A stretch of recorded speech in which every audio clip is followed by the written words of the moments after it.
Mau tahu cara cepat untuk ngerjain literasi bahasa Inggris di UTBK SNBT 2023? Yuk langsung aja cek di video kali ini.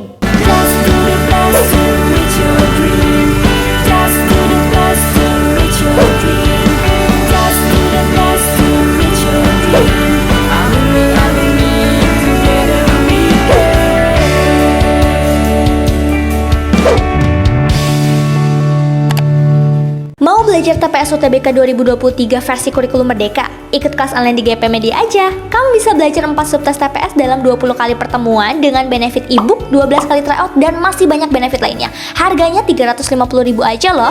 Ayo buruan daftar dan jangan ketinggalan. Kapan lagi kamu bisa ikut tryout UTBK gratis di GP Media kalau bukan sekarang? Siapa aja bisa ikutan loh, jadi jangan sampai ketinggalan. Bagi kalian yang lagi cari tryout UTBK dan ujian mandiri untuk masuk PTN, gak usah bingung karena GP Media menyediakan tryout UTBK dan ujian mandiri untuk beberapa PTN ternama di Indonesia. Mulai dari harga 25.000, kalian sudah dapat ribuan soal prediksi, video pembahasan, dan ada kelas online juga loh. Tunggu apa lagi? Yuk daftar sekarang! Halo semuanya, balik lagi di GEP Media Channel. Di video kali ini kita akan bahas tentang prediksi soal literasi bahasa Inggris. Di sini kakak udah siapin beberapa soal yang nanti akan kita coba untuk jawab. Di akhir nanti akan ada satu soal khusus untuk kalian latihan. Yang tahu jawabannya langsung jawab di kolom komentar aja ya. Jadi kita langsung aja cek di nomor 1 ya. Pertanyaan nomor 1 itu ada the main purpose of the text is to bla bla bla. Oke, main purpose di sini artinya tujuan utama. Jadi kalau yang ditanya itu tujuan, kita harus tahu hal apa aja sih yang dibahas di teks ini. Cara cepat untuk tahu tujuan itu, kita pertama bisa cari ide atau gagasan. Jadi kita cari dulu ide atau gagasan utama di setiap paragraf yang biasanya ada di awal atau di akhir kalimat. Cara yang kedua itu kita langsung lihat aja di kesimpulan, karena kesimpulan itu harus menjawab tujuan dan biasanya memuat inti-inti dari teks tersebut. Di sini kita langsung ke paragraf terakhir aja ya. Di sini kita cari nih kesimpulannya, tepatnya ada di baris keempat ya. Di sini ada kalimat a slower metabolic rate, more efficient protein production, and improve. Ada kata improve immune system and the increased production of hormones. Ini sampai lanjutannya ada di contribute to this long term benefit of fasting. Ini kalimat dari kesimpulannya ya.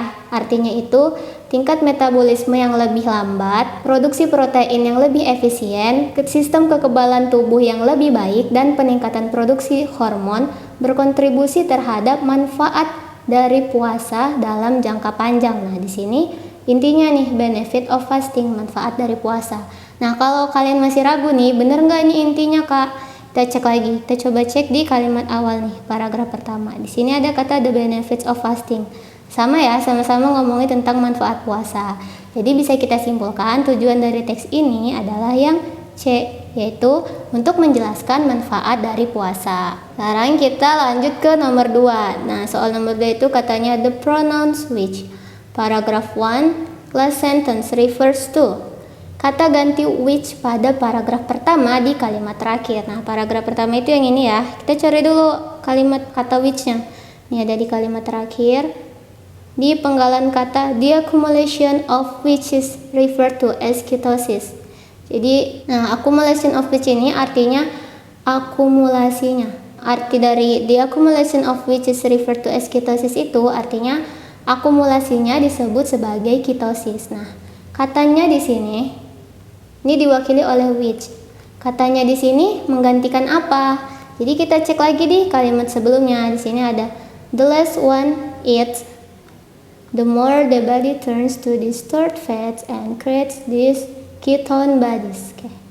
Artinya itu semakin sedikit atau semakin jarang seseorang makan, maka semakin besar peluang tubuhnya akan memproses lemak yang disimpan dan menciptakan ketone bodies. Akumulasinya disebut sebagai ketosis. Jadi yang digantikan oleh katanya di sini adalah ketone bodies-nya. Jadi jawabannya itu yang D. Sekarang kita lanjut ke nomor 3. Di sini ada the word deprived of. Paragraph 1, first sentence is most similar to which of the following. Oke, jadi yang ditanya itu kata deprived of di paragraf 1 kalimat pertama. Most similar ini artinya paling mirip. Nah, jadi paling mirip sama kata yang mana sesuai yang ada di opsi. Kita langsung cek ya, paragraf 1 kalimat pertama. Nah, ini ya. The benefits of fasting must be preceded by a look at the body's progression when deprived of food. Nah, di sini ya kata deprived of food. Kita artiin dulu ya semua kalimatnya. Jadi arti dari kalimat ini adalah manfaat berpuasa harus dilihat dari aktivitas tubuh ketika kekurangan makanan. Nah, jadi deprive of di sini, deprive of-nya itu artinya kekurangan. Nah, kita cari mana kalimat yang paling mirip sama deprive of ini. Kita lihat di sini opsinya ada left without, artinya itu tanpa ada. Ada juga provide with, disediakan. Terus ada presented with. Nah, ini tuh diberikan. Yang opsi D ada giver. Giver ini pemberi. Terus yang terakhir ada supplied with, disupply. Dari semua opsi ini yang paling mirip dengan kata kekurangan adalah yang A ya, left without, tanpa ada. Left without food, tanpa ada makanan. Mirip dengan deprive of food, kekurangan makanan. Soal nomor 4 ini, which is the topic of the text? Topik yang ditanya. Nah, jadi yang manakah inti atau topik dari teks tersebut? Kalau yang namanya topik, pasti nggak jauh beda dari tujuan yang udah kita singgung di nomor 1.